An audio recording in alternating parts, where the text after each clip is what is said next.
abusuanfo eha eye for Ken TV na yaba ShowDown work ewo Kumase na yebra baako because of the ShowDown work we to free Germany ton aba enti yepese ye ne kasa na ehudie enti a Kennedy Kwame Akompre kwa Agyapong ti we free Germany aba Ghana Kumase se oba be ye ShowDown work minua me pa chaw ye mo akwa aba de oba for Ken TV na pacho ye frost en bodi na atiefu ohu me dey George Ushansha no Germany Hamburg enti Germany fu a otio omuni mu pa wa hu oh okay na denti a watumi free Germany apa Kumase se wo ba be ShowDown work Nigeria me ba ye no che papa ona bo kana Agyapong ene ma papa woni mu okay e jan se ye dey atra bochi ni me che dey bochi dey esitie yeah ene ma papa woni mu ne se that tourist no kwa wo so person wo ye awo Ghana no nko ya de be ma Ghana ayeye Ghana maburu benya adwuma ye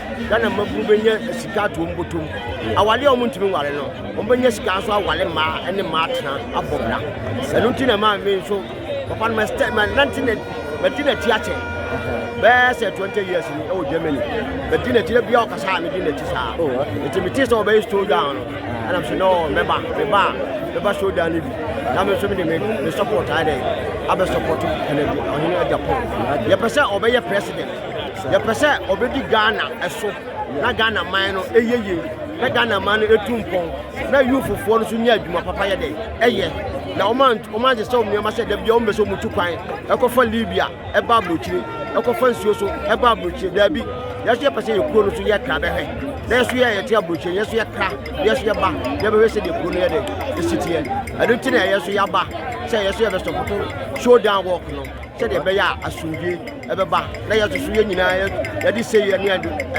odo ba be bon asopoto papa no na papa na nya nkunudie adunti na ye ba ye nyame ya adoma November 4th NPP delegate kwa akotwaba ayi kandinia obetu franka ye papa Kennedy Kwame Akompre kwa Agyapong ka ho afutuo be na wode ma NPP delegate futuo kakra me wo ma delegate na ne se wo sa delegate for no se ze die skare de ombenya biadi atomo tu aba papa omo fa nko kumoti no tu aba papa a ombo yi ni pa obeboa Ghana mai mo ni sikanachi asama makate delegate for mo ni sikanachi sikan dia eba gidi na koto aba papa se de be ya wo so wo ba ebenya daache ya ye mana ya wo mo abrocho no mo daache na de ye pese ye nua no mo aso mo mana o ma wo mo so ye de enya daache e wo ha enu ntina ye ka che delegate for se o mo to aba papa o mo to aba no so ma onabo Kennedy ohini Agyapong okay na futuo ben so na wo de ma Ghana fo nyina Ghana fo futuo mo ma Ghana fo nyina ne se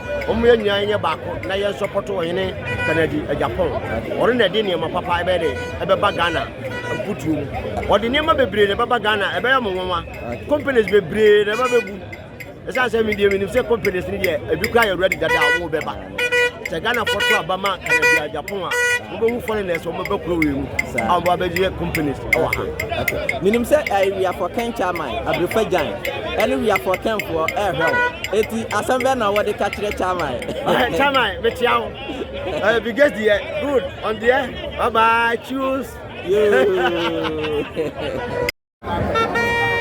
abusanfo so we see no a afi na ye ba be start with the ShowDown work in Kumase yes afi na edob no eba enti said ye ka ye no ye be ma mo every update about the ShowDown work e for so in Kumase no enti munta mutuku ye start ya ye de bia be bremo yes o grab them na ya e was soro papa ye said ye Ghana for grassroots na ni abreno enye easy yes enye easy bra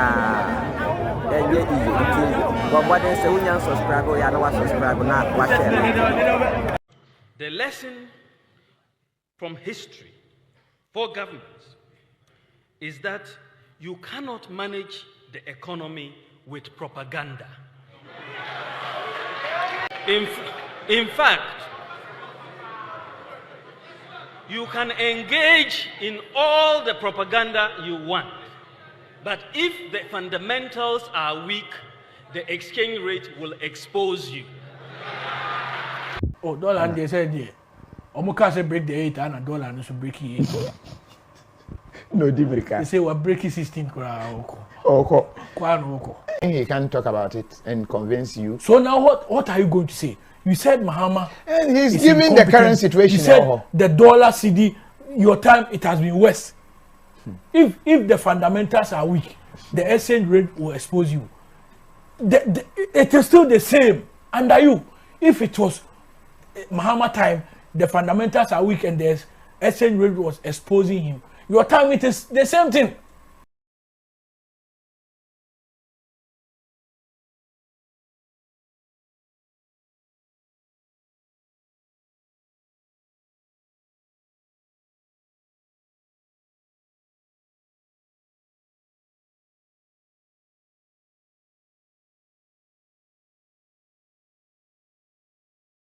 ensɛm a yɛwura vice president Dr. Alhaji Mahmood Bawumia ɔka fa Ghana's economy ho ɛma yɛn nyinaa yɛ bɔgye ne so enya agidie wɔ ne mu sɛ obetumi aboa ama Ghana economy agyina ne nan so na ɛnɛ a me ne wo kasa yi Ghana's economy apro atete apansam asene sɛdeɛ na ɛteɛ dada no na ɛnɛ nso so wasan so ba begyina yɛnim abɛka kyerɛ yɛn sɛ yɛma na akwanya ma ne medi Ghana mampani a ɛne ɛsɛyara na aya na ne message asa na ontumi nkasa mfa Ghana's economy ho bio esan sɛ economy no apro atete apansam na omo ye propaganda sɛ oh enye vice president na hwɛ Ghana's economy so eye finance minister minua baabi piara a wobɛte saa asɛ no bi ase omo hu Vice President Dr. Alhaji Mahmood Bawumia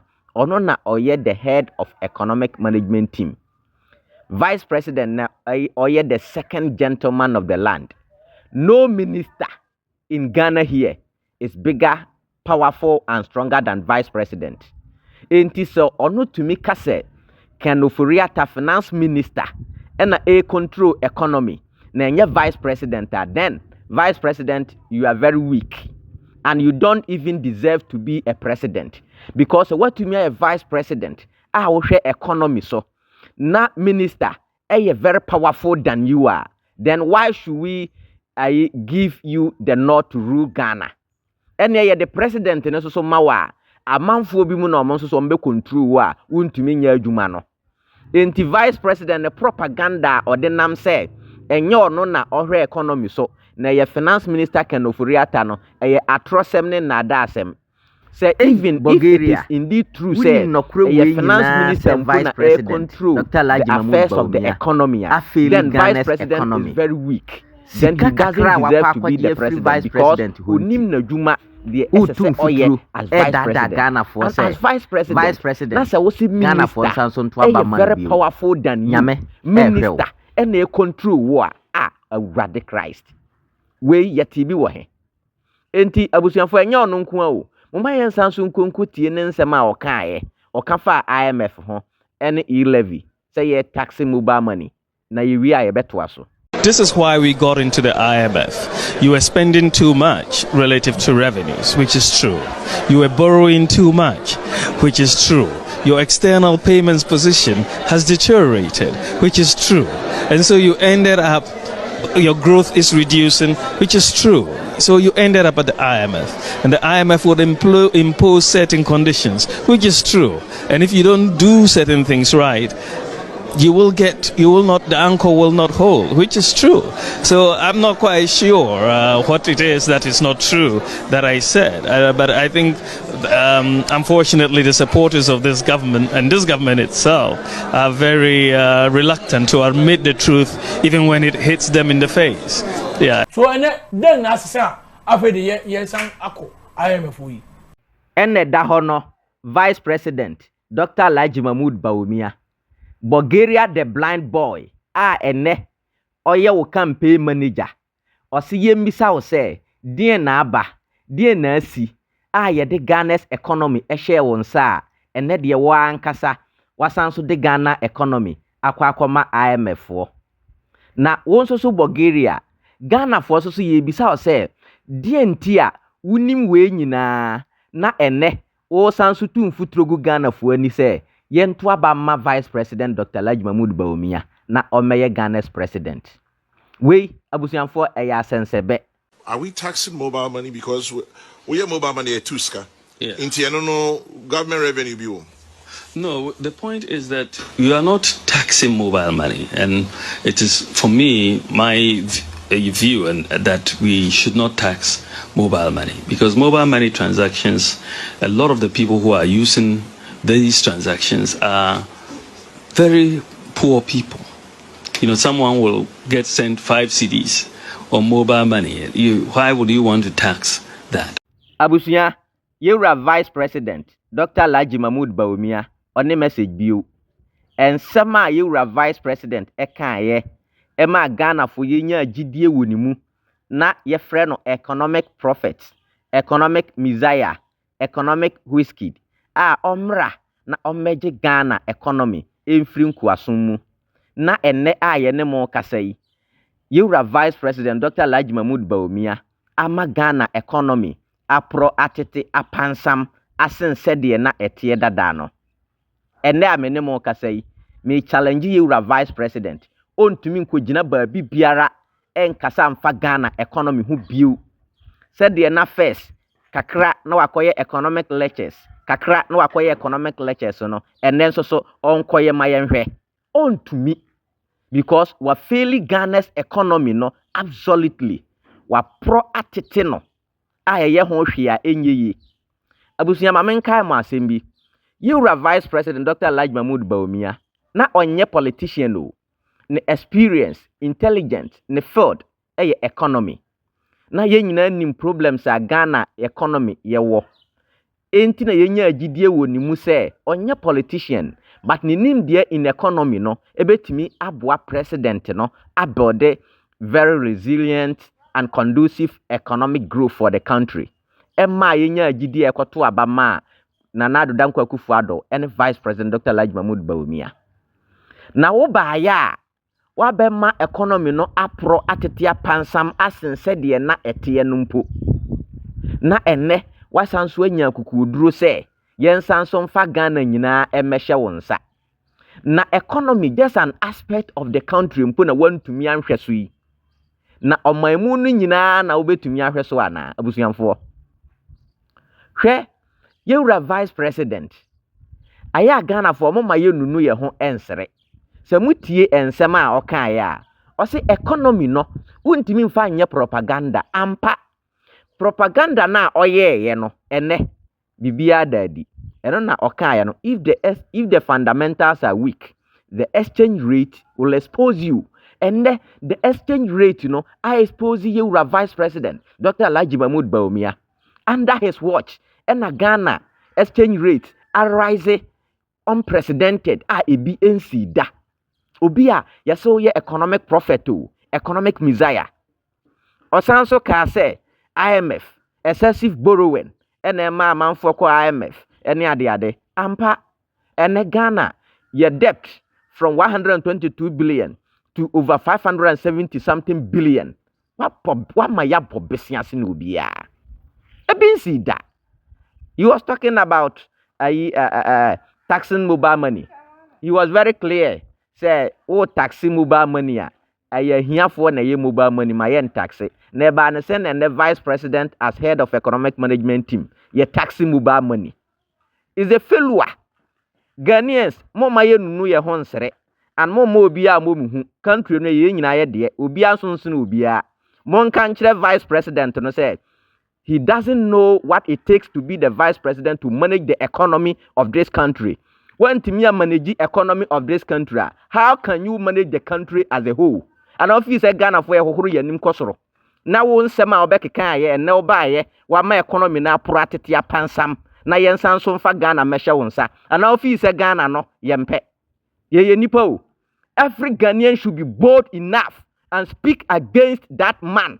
He has deteriorated the Ghana's economy. Mayam fa Ghana so mesha nensa mane me bo Ghana no. We love our country. We have to defend our country. We have to protect our country. Abusunya nsema okan bia is clear. Just compare nsema okan compared to what is happening. And the vice president so ye bema omra bonten na omeka sanfa the Ghana's economy. Wa fairly poto absolutely. Vice President Dr. Alhaji Mahmoud Bawumia wa fairly. Because me who say Agyapong blog no, Agyapong mafia blog no there. Omo ina support Bawumia. Okay. Okay. So, Omo Abato, will it still going to be a struggle between the Kufuor block and the Nanado block? Based on faces are PNA, how they are. Oh, that is so because Sane Beyano.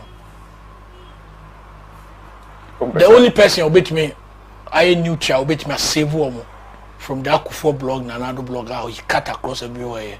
They are saying Central MP, Member of Parliament. Kennedy Agyapong. Yeah. Okay, he cut across. MPP is not a bad party. MPP is not a bad party, but we are having a bad leadership. Since Papa we be party anymore, our party has never seen peace. Now that could say that transnational. You digested the Nanado story. Me say Nanado a pass or be president because Sekwa me president. Kebia Yebeka say he's the best president Ghana never had. But he's your president.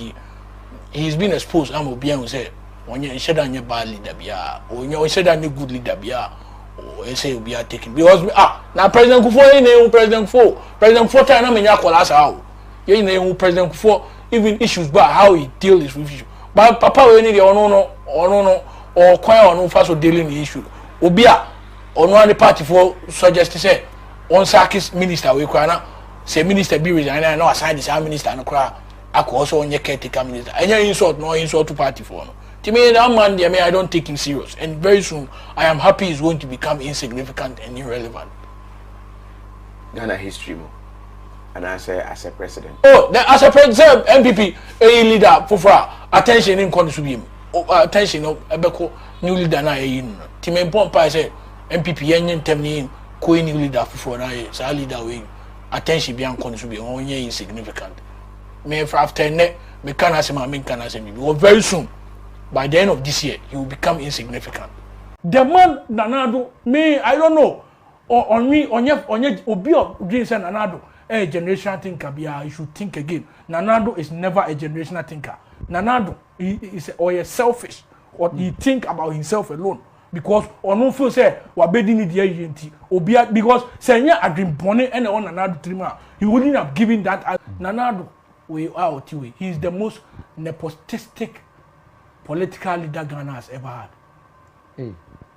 Me insurance man make out me kasa me come adrim. So nepotism no dey. Oh yeah, the most nepotistic political leader as Ghana and he will go into history as the most nepotistic president Ghana has ever had. He also our agenda to destroy our party. Nanado. Now Nanado. Say he has an agenda to destroy. Oh, Nakan only agenda to destroy our party. Nanado only agenda to destroy MPP. I didn't think MPP abanga oi. Mira Nanado na Kufuor Adanwe. Wonga bo eniwo dua, won eni wuade na won feriade. It wakasa keke because they think we are all fools. Comparing President Kufuor and Nanado is like comparing the dead Kwesi Amankwah Frifa to Kwadwo Boakye. Even Kwesi Amankwah Frifa in his death is still significant than Kwadwo Boakye, who is alive.